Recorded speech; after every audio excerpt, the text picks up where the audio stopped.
একটা ট্যুর দিদি মন্দিরের বাগানের। কলকাতার দলে চলে এসেছে, নাম সংকীর্তন হচ্ছে, স্বামীজির হাত দিয়ে কম্বল বিতরণ করা হয়, নরনারায়ণ সেবার আয়োজন করা হয়।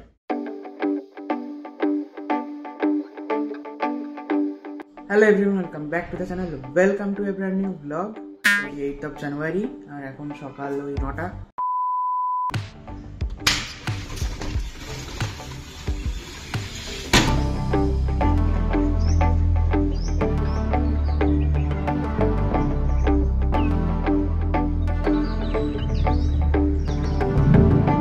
আর এই গাছের ফুলগুলো অনেকটাই কমে গেছে।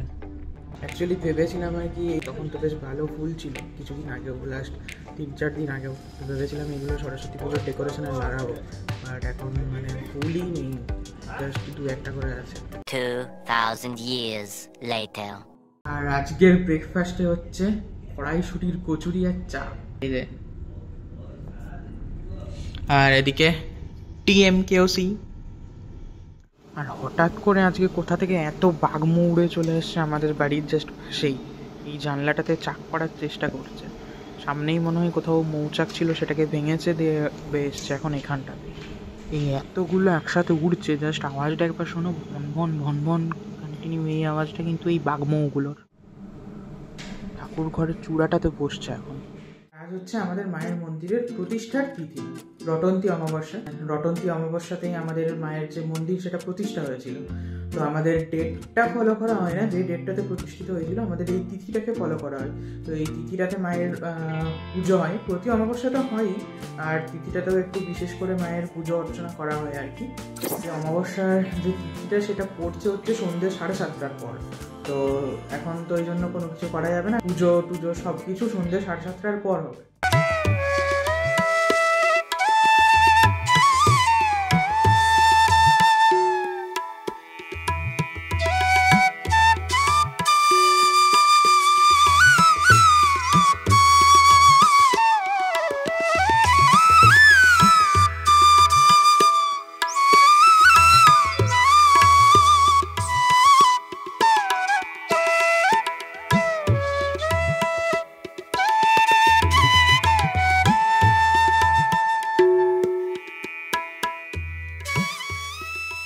পৌনে 3টে, আর এখন মন্দিরে হচ্ছে মায়ের ভোগ রান্না।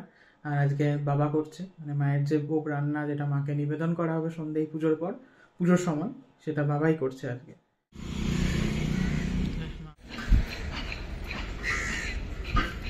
হচ্ছে ভোগ রান্না।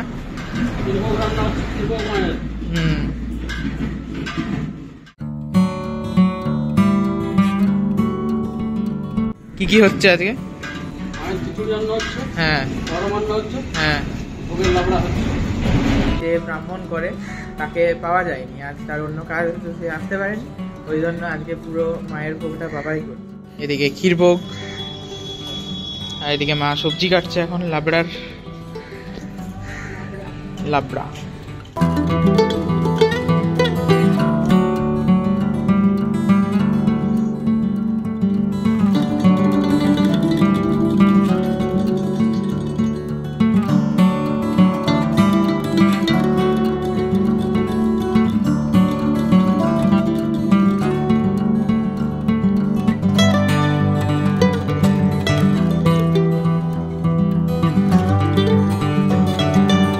খিচুড়ি অন্যের মুগ ডাল ভেজা হচ্ছে।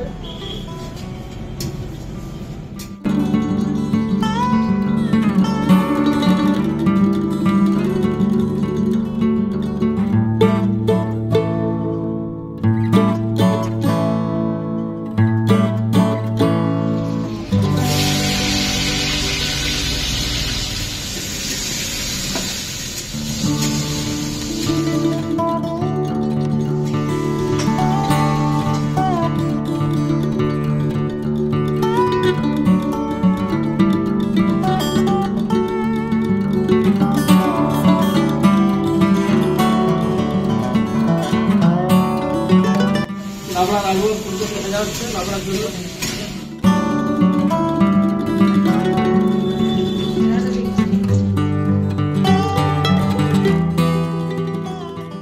এটা আমাদের মন্দিরের বাগান নাকি? আমাদের মন্দিরের বাগান। একটা ট্যুর দিদি মন্দিরের বাগানের সামনে। এই যে জবা ফুল, এইটা কি বসিস গো এটা? হ্যাঁ এইখানে এত ধন্যবাদ।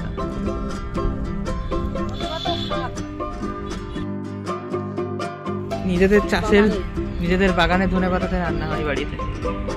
এটা কাগজি। আর এই হচ্ছে বেল গাছ মন্দিরের।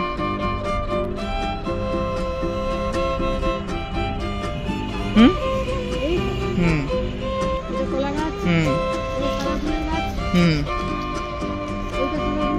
কোনটা? এইটা।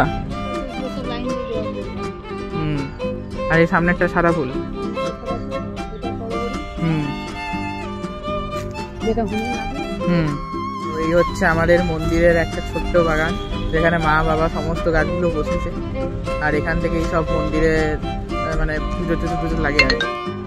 মা এখন জবা ফুল পাড়তে ঢুকে গেছে ভিতরে একেবারে। বাপরে, এটা পাতা বাড়ি বসেছো নাকি? লাবড়া হচ্ছে।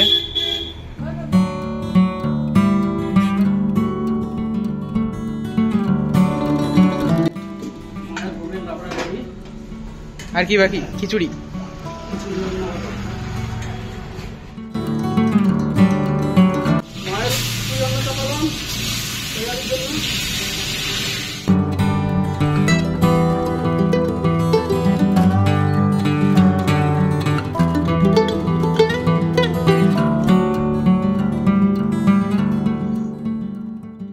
সাতটা 15 আর একটু পরে অমাবস্যা তিথিটা পড়বে 7:30টার পর আর কি।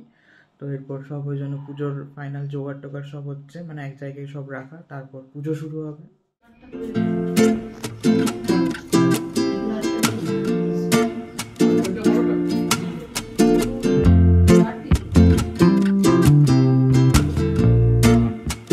পৌনে 8টা অলরেডি বেজে গেছে, আর মন্দিরে পুজো শুরু হবে আর কি। এরপরে মা বাবা গেছে মন্দিরে, কলকাতার দলে চলে এসেছে, নাম সংকীর্তন হচ্ছে, এটা শোনাও যাচ্ছে। আমাদের মানে মন্দিরে প্রতি অমাবস্যাতেই পুজোর আগেটাতে এরকম নাম সংকীর্তন হয়, দেন আরতির সময়ও হয়, তো হয় আর কি প্রতি অমাবস্যাতে। যেহেতু এবারে মানে আমাদের মন্দিরে অমাবস্যাগুলোতে মায়ের যে ভোগ রান্না করেন তিনি আসেননি, তো বাবাই সবটা করেছে এবার। তো বাবার জন্য বলা হয়েছিল মানে যে খিচুড়ি ভোগ, যেহেতু মায়ের অমাবস্যা মানে প্রতিষ্ঠা দিবসে কি, তো মাকে অন্নভোগ তো অবশ্যই দিতেই হবে, তো বলা হয়েছিল খিচুড়ি ভোগটাও শুধু করে দিতে, মানে ক্ষীর ভোগ, পরমান্ন আর খিচুড়ি। বাট বাবা সেই তরকারি, ভাজা, ভুজি, মাছ রকম সব কিছুই করে ফেলেছে। পরিমাণটা একটু কম কম করে করা হয়েছে, কারণ মানে বাবার একার পক্ষে মানে উনি যিনি রান্না করেন তিনি তো করে করে অভ্যস্ত, তো অনেকটা রান্না একসাথে করতে পারেন। বাট বাবা তো আর এটাতে অভ্যস্ত নয়, তো সব কিছুই কিছুটা কম পরিমাণে এবার করা হয়েছে অন্যবারের তুলনায়।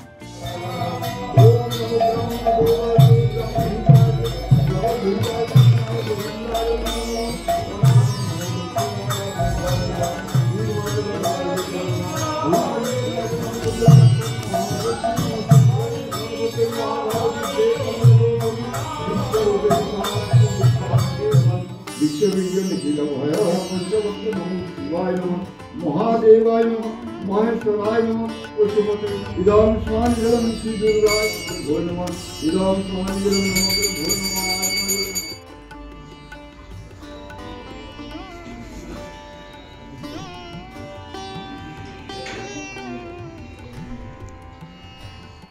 कालिजविद्धे सभावासिने धीमहि तन्नो भवे ततो ओम श्री कालिजविद्धे सभावासिने धीमहि तन्नो भवे ततो आकाश सतरंग ब्राह्मण साधा मास्टर दुष्पांजलि दक्षिण भारत नमस्ते मंडप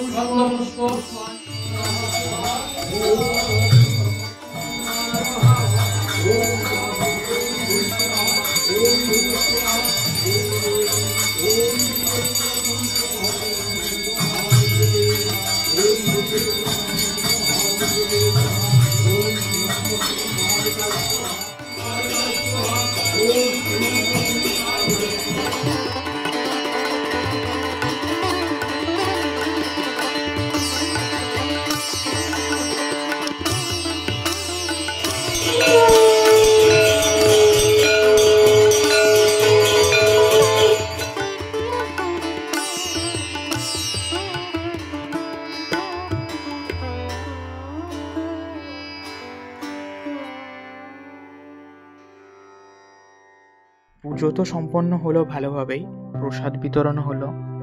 এবার আমাদের মায়ের মন্দিরের যে প্রতিষ্ঠার দিনটা সেটা ঠিক কীভাবে কেটেছিল, কি হয়েছিল, কি আয়োজিত হয়েছিল সেই দিনটাতে, সেই ঘটনাটা বাবার মুখ থেকেই শুনে নাও। 1418 সনের 7ই মার্চ রটন্তী অমাবস্যার পুণ্যতিথিতে মন্দিরের দ্বার উদ্ঘাটন হয়। দ্বার উদ্ঘাটন করেন তৎকালীন বাঁকুড়ার রামকৃষ্ণ মঠের স্বামী সর্বপ্রিয়ানন্দজি মহারাজ। শ্রী গুরুদাস মুখোপাধ্যায়ের পৌরোহিত্যে আরও 6-7 জন পুরোহিত মিলে এই মন্দিরটি প্রতিষ্ঠা করেন এবং রাত্রেবেলায় মায়ের মূর্তি প্রতিস্থাপন হয়। মন্দির প্রতিষ্ঠার জন্য 108 কলসই, ঢাক, খোল করতাল, ব্যান্ড পার্টি সহযোগে প্রশাসন করে বিষ্ণুপুর লালগঞ্জ হইতে জল নিয়ে আসা হয়। 12টার পর হইতে মন্দির প্রতিস্থাপনের কাজ শুরু হয়। মন্দির প্রতিস্থাপন মোটামুটি সন্ধ্যা হয়ে যায়। রাত্রেবেলা মায়ের পুজো অর্চনা হয়। তারপরের দিন মহাদেবের মূর্তি প্রতিস্থাপন হয়। মূর্তি প্রতিস্থাপন করেন তৎকালীন মহারাজ শ্রী রাজকুমার পুরোহিত তেওয়ারি মহাশয়। মন্দির প্রতিস্থাপনের দিন স্বামীজির হাত দিয়ে কম্বল বিতরণ করা হয়। সমস্ত দুস্থ মানুষদের কম্বল বিতরণ করে থাকি এবং তারপরের দিন মোটামুটি নরনারায়ণ সেবার আয়োজন করা হয়। নরনারায়ণ সেবার মাধ্যমে এই পূজা অর্চনা শেষ করা হয় এবং রাত্রেবেলায় মায়ের নামগান এবং সাংস্কৃতিক অনুষ্ঠান করে তার সমাপন করা হয়।